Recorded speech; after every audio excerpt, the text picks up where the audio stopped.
Love you, boys.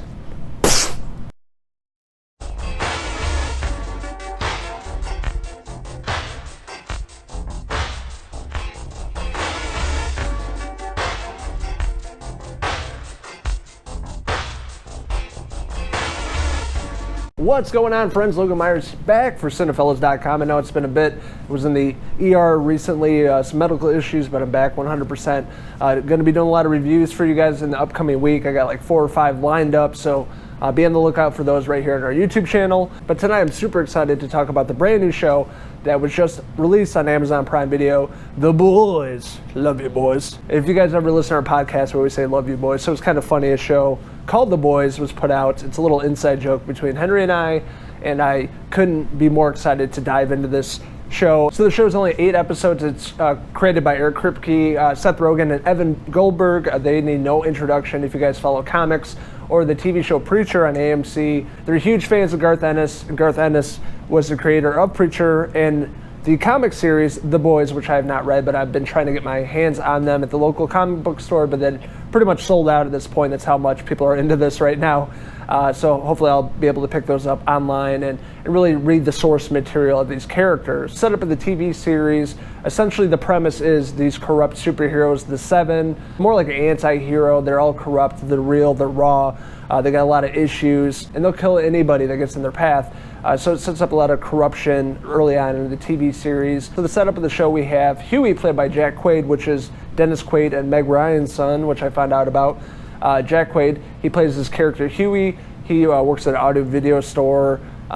He's dating this girl, and something tragic happens to his girlfriend. Essentially, she's ran over by one of the superheroes, one of the 7. The superhero runs her over, and you see her body just go into like a million pieces of blood and everywhere. And the way it was shot was really beautiful. It's like slow motion. You see like Hughie talking to her, and she's kind of out in the road, and he just runs right through her, going a million miles per hour. It was a great setup to the show, and it really got me interested early on, like how fucking brutal the show can get. And it really sets the tone of this overall show that we've kind of seen in Deadpool, but it goes to darker places throughout the series, and which I absolutely loved about it. Each episode gets better and better. We have Starlight, played by Erin Moriarty. I think that's how you pronounce it. Her character basically lives in Iowa, and she's chosen to become one of the 7. She has superpowers. We see like glimpses of her like beating the shit out of the side of her garage, you know, like breaking things, lifting up cars. So she's introduced to the rest of the characters. The Deep is kind of like an Aquaman superhero, like him swimming and like talking to dolphins. He's definitely fucked up too. As you'll see, all these characters are all pretty messed up in different ways. It meets the rest of them, like Maeve. Queen Maeve is like Wonder Woman. And this is all kind of like the Justice League, a darker version of the Justice League. Maeve being Wonder Woman, you know, the Deep being kind of like Aquaman, A-Train being like the Flash, you know, fastest man in the world. And the head of the crew of the 7 is Homelander, which is much like a Superman character, like Captain America character. He's very, you know, Americanized. He wears like the American flag on the back as a cape. And he's kind of a dick. He acts like a good guy and like in front of the public, and he's always scripted and trying to remember his lines. But there's something darker behind this guy, and you'll see throughout the show how much of a psychopath he really is. Hughie meets up this character, Billy Butcher, or the Butcher, played by Carl Urban, which is the comedic relief throughout this entire series. He's such an asshole, and he can kick some fucking ass. But this time, you know, he had all the oys and mates and cunts and blokes thrown in throughout the show, and always like busting people's balls. And Billy trying to get this group of guys together, this old crew together, as like vigilantes, taking out these corrupt superheroes. And that's pretty much the setup of the story, really trying to bring to the surface a lot of the corruption that takes place behind the scenes of the superheroes, you know, working with this big corporation. It's all corporate, it's all scripted, you know, they're reading lines. They're basically just actors. They're not, I mean, they're superheroes because they have superpowers, but we'll see why they have the superpowers. They're not necessarily born with it. And that leads to another part of the series having to do with how they got their powers in the first place. And the story also revolving around the substance called Compound V. And what I absolutely loved about this show was just the cast of, you know, the 7 and also the boys, you know, introducing, you know, like I was talking about the Butcher, and he's like the leader of the crew, and Hughie was really fantastic in this show. He's like the nerd, but he has like these natural instincts. He's a natural killer, as they say in the show, and you see his character kind of go downhill from the first to the very end of the show. and him and Starlight kind of had this little romance. She's really the good superhero in the show. She's the one down to earth. She's from Iowa. She just wants to do good. She wants to help people, and she's not like the rest of the seven. They're really torn and don't care if they do these bad things and they kill innocent people. Two characters of the boys they introduced, which is also fantastic. A lot of really great chemistry throughout these guys. They're all badasses. And we're introduced like Frenchie, another character, is Mother's Milk, or MM they call the show. He was a badass. And the boys end up finding this lady, this Asian lady, and they call the female, and she has a little fling with Frenchie, but she's really fucked up. She doesn't talk, and all has to do with this Compound V storyline that's going on throughout the show that they're trying to unravel and bring to the public to take these superheroes down once and for all and show to the world that, you know, everybody thinks the superheroes are godlike.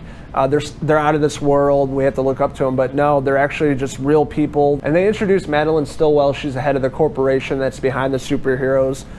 She's very corporate. It's all political, you know. And Madeline Stillwell is played by Elizabeth Shue. Huge fan of hers, you know, in the 80s. So many great flicks. Adventures of Babysitting, The Karate Kid. Hopefully she returns for the third season of Cobra Kai. They kind of hinted at it at the end of second season. So hopefully she does reprise the role of Allie in the upcoming Cobra Kai, but we shall see. And she does play a very convincing, narcissistic, corporate fuck, and doing a lot of bad things. But overall, I had a blast with The Boys. As a show I knew nothing about. Everybody's been talking about this. The guy at work recommended this. He never watches anything. He's like, hey, have you watched The Boys on Prime? I'm like, nope, not yet. I knew when I had some days off from work, I would end up binging it. I watched the first 5 episodes in the first day, and then I knocked it out the next day. So easily a show you can binge, really get wrapped up into this really corrupt world of politics, of superheroes, of anti-heroes, of vigilantes, of this group of guys trying to take out really the bad people. And this show is much like The Avengers meets Deadpool, because it's a hard R rating, lots of sex, lots of violence, lots of gore, and a lot of craziness you'll see throughout the 8 episodes.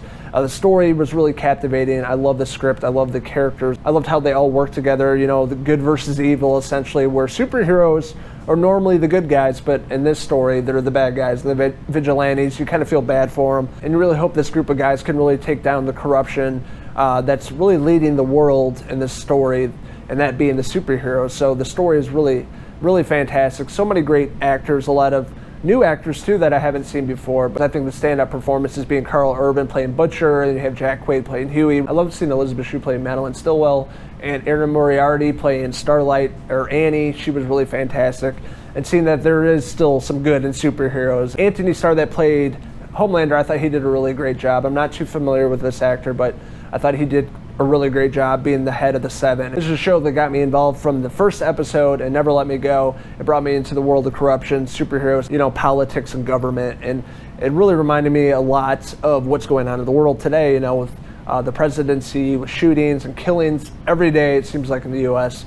They kind of portray that a lot, and there's a lot of themes in the show that you'll catch on to that are really relevant in 2019. So overall, I'm going to give The Boys on Amazon Prime Video a 4.5 out of 5 anti-hero hair pieces. So did you guys check out The Boys on Prime? What did you guys like about it? What didn't you like about it? What do you think's gonna happen next season? Let us know in the comments below, and don't forget to hit subscribe. This is Logan Myers signing out with the shittiest group of superheroes this side of Krypton. Until the next video review. Cheers!